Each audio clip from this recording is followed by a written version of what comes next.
Hello, my name is Julia. I was born here in Florence, and I've lived here my whole life. I love this city so much.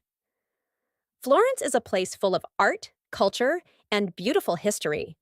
I work as a tour guide because I enjoy sharing our city's stories with people from all over the world.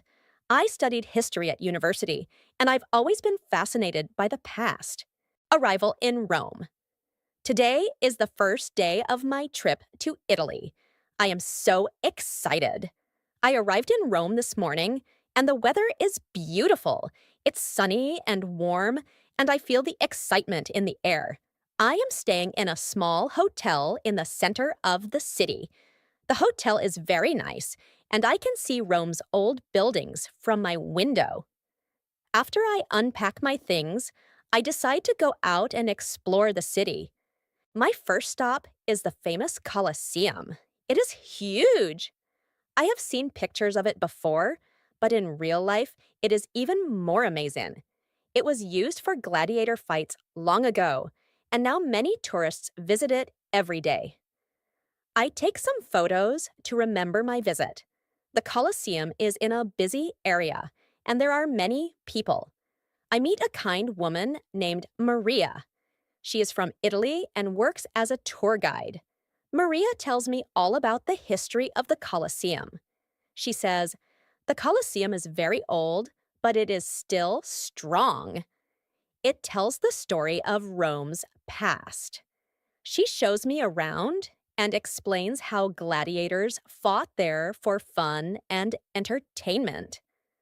I thank her for the great tour, and she wishes me a wonderful trip in Rome.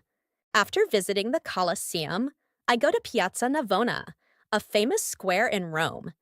It is beautiful and full of life. There are many people, and I see street artists making amazing drawings. I sit by the fountain to relax and enjoy the atmosphere. The square is full of life, with people talking and laughing. I feel so happy to be here. In the evening, I walk to Fontana di Trevi, the famous Trevi fountain. It is so beautiful, and there are many tourists here.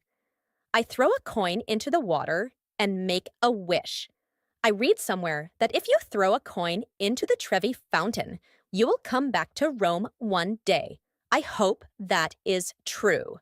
Florence today, I take a train to Florence, another beautiful city in Italy. It is not far from Rome, and the train ride is very comfortable. Florence is smaller than Rome, but it is very charming. The city is full of beautiful old buildings and narrow streets. When I get off the train, I walk to Piazza del Duomo, the main square in Florence. In the middle of the square is the Duomo, Florence's famous cathedral. It has a huge dome, and the building is very old. I can't believe I am standing in front of such a beautiful place. After I take some pictures, I meet a local woman named Julia. She is very friendly and works as a guide for tourists. Julia offers to show me around Florence. I am happy to spend the day with her. She takes me to the Uffizi Gallery, one of the most famous art museums in the world. The gallery has paintings by famous artists like Leonardo da Vinci and Botticelli. I don't know much about art, but Julia explains the paintings to me. She tells me that Botticelli's The Birth of Venus is one of the most famous paintings in the world.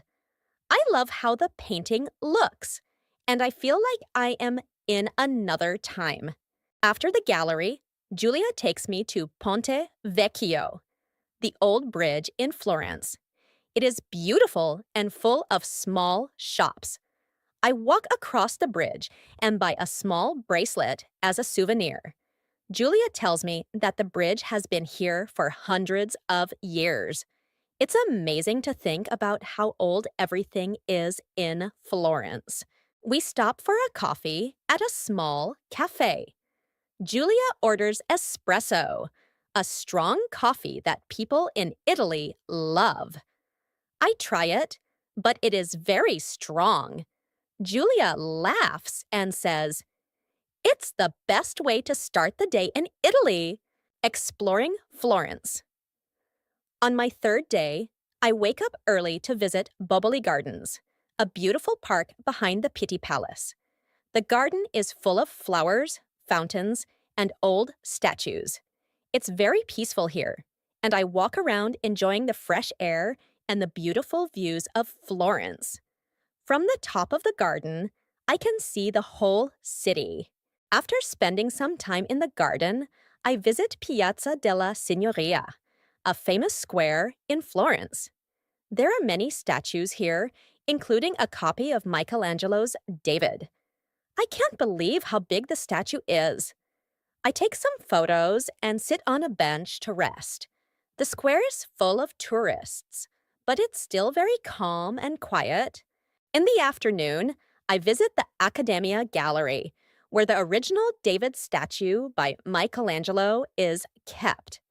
The statue is amazing, and I feel lucky to see it in person. I learned that Michelangelo spent years carving the statue, and it is one of the most famous works of art in the world.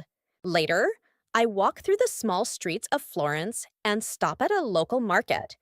There are many shops selling food, clothes, and souvenirs. I buy some pasta and olive oil to take home. Julia told me that the food in Florence is amazing, and I want to try cooking some Italian dishes when I get back. In the evening, I take a train back to Rome.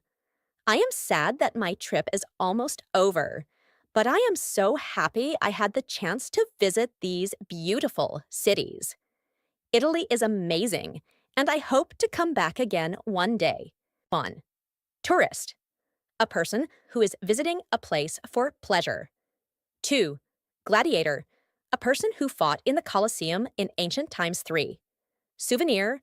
A gift or object to remind you of a place. 4. Espresso. A strong coffee made by forcing hot water through finely ground coffee beans. 5. Dome. A rounded roof or ceiling. 6. Gallery. A place where art is displayed. 7. Fountain. A structure with water flowing, often decorative. 8. Statue. A sculpture of a person or animal. 9. Bridge. A structure built to cross a river or road. 10. Market. A place where people buy and sell goods.